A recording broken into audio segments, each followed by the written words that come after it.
Hello everyone, I'm Cool Guy, welcome back, and today we are discussing how to become a better overall player. And some of this content I covered on my channel, it got some good feedback, so we're going to expand on it a little bit today. I am very excited to share this with you, and hopefully you can find some value in it.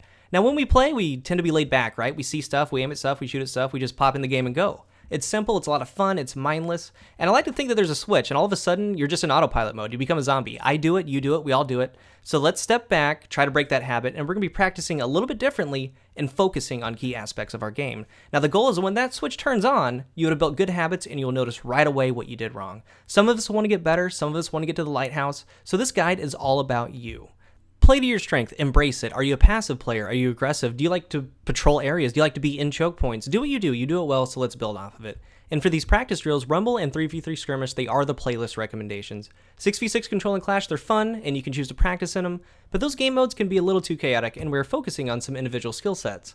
Now, these are all separate entities of a complete game, and by default, some of them will run together, but I want you to gradually but firmly condition yourself, and when doing these, only focus on the task at hand. Remember that you're practicing, nothing else matters, don't get mad at a death, and you can take deaths knowing that you're practicing. It's no big deal, don't overthink it, just concentrate. There are a couple things that we need to talk about before we dive into all this. Only use your primary weapon, and use the best gun that you have, and in the current meta, it's no secret, exotic hand cannons, they're running the show. Thorn, Last Word, Hawkmoon. If you don't have these weapons, use the best one that you got. It might be a Red Death, it could be a Messenger, anything like that. We don't want to handicap ourselves in any way, so let's bring our best gear and show no mercy. Now, if you watch this video at a later date, and Update 2.0 or later has come and gone, use the best available gear at the time that you have. And by only using your primary weapon, it's going to give you a higher level of decision making. Using your shotgun, sniper, and diffusion, that's a given, and I'm sure that you're really good with them, and you're going to get back to using them, but for right now, we are focusing on other aspects of our game. And when you do start using your special weapons, again, you will enhance your lethality with them. Here are a series of drills that could help you elevate your game. And drill number 1 is aiming with shot placement. I try to practice this in Rumble because I know I can get into frequent 1v1 situations and work on it. And when doing this one, I want you to forget about your decision making and 100% focus on your aim. Nothing else matters. Challenge everyone that you can. Don't get mad at death. Don't even worry about dying, period.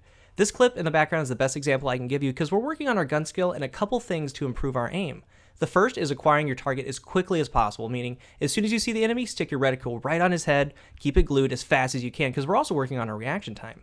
Be very deliberate with your aim. And the second thing that we're working on is actually placing our shots. Focus in your gunfights, guys. Focus on hitting the head. Track your enemy when he's moving, keep that reticle glued on him, block out every other thing in the game. Concentrate on hitting every single shot that you pull that trigger for. And in the first game of the day, I actually aim center body mass, because that's going to get me warmed up.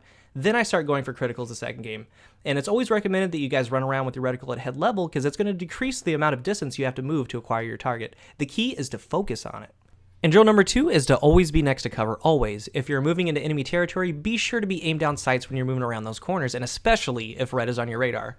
Don't sprint around them anymore in those situations. In every gunfight that you get into, I want you to be next to cover. That is your number 1 priority. Even if you have to say it over and over in your head, just focus on it. Make yourself do it. Run cover to cover, hug walls, and stay away from blindly running into those choke points. And with this drill, you're doing a couple things. Number 1 is when you engage an enemy, you're going to know right away if you should maybe pursue the kill or maybe back out and get your health back. And number 2, by forcing yourself to do this, it's going to limit your unnecessary deaths. If you're running straight through a choke point, you're a very easy target, so don't be that guy. You have to think of it from a sniper's point of view. If he has his sights trained on that area and you run straight through it, he can drop you in one shot. Or he can hit you in the body and then hit you in the body again while you're trying to get away. And he's probably going to hit that second shot because, like I said, you're going to be frantically running, trying to get out of his line of sight, or you're actually going to stop and try to put shots into him. So let's jump into your perspective in that scenario. If you pop out of the side and he hits you in the body, you just back away, right? Because he's going to have his sights trained on you. He's going to just wait for you to come out. And if you pop out, he's probably going to kill you.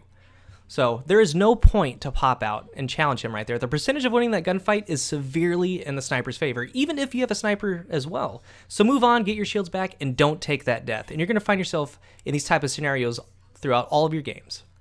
Drill number 3 is to not die. I don't care how you do it, just don't die. And that's your number 1 priority. You're going to see that after you do that cover drill, you'll find yourself in positions where you have full control over this. Now this clip in the background is not the most exciting to watch, but I know that my team is controlling B. I am pushing up when I have help. I am backing out when my teammates die. I'm using cover and making decisions based on the situation. So now there are a couple times during this where I could have pushed up a little bit, but I wouldn't be in a good position to keep my streak alive. In every game, you and an enemy player, you're going to see each other at the exact same time, and you're both going to put shots into each other at the exact same time. Now, in that moment, there's a slight pause that I want you to notice when you're behind cover, and some things that you need to ask yourself. Will you 100% outgun your opponent if you pop out? And after that initial battle, does he have more health than you? Or who has more health? So I want you to back out and be passive if you need to. Get another angle and reset that situation. And a couple things to remember with the Crucible, and this leads to our last drill.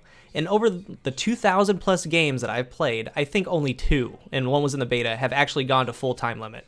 So when you're in these situations, when your first instinct is to pop out and try to challenge, just know that you do not have to kill that guy right now at that exact moment. You can back out, he goes his way, you go yours.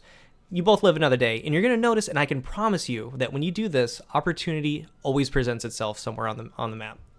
The flow of the drills has been aiming, using your cover, and not taking the death. So lastly, that brings us to trying to control your gunfights. Make them play your game, guys. Don't play theirs anymore. A lot of players, they run around blindly with their shotguns out. They rush knee slide around every corner that they can, and that might work for them. There are a lot of good players and double blink shotgunners out there, and they feel like they can't be touched. They bait players into doing that dance with them. I'm not having it, and you guys shouldn't either. Find ways to outplay them.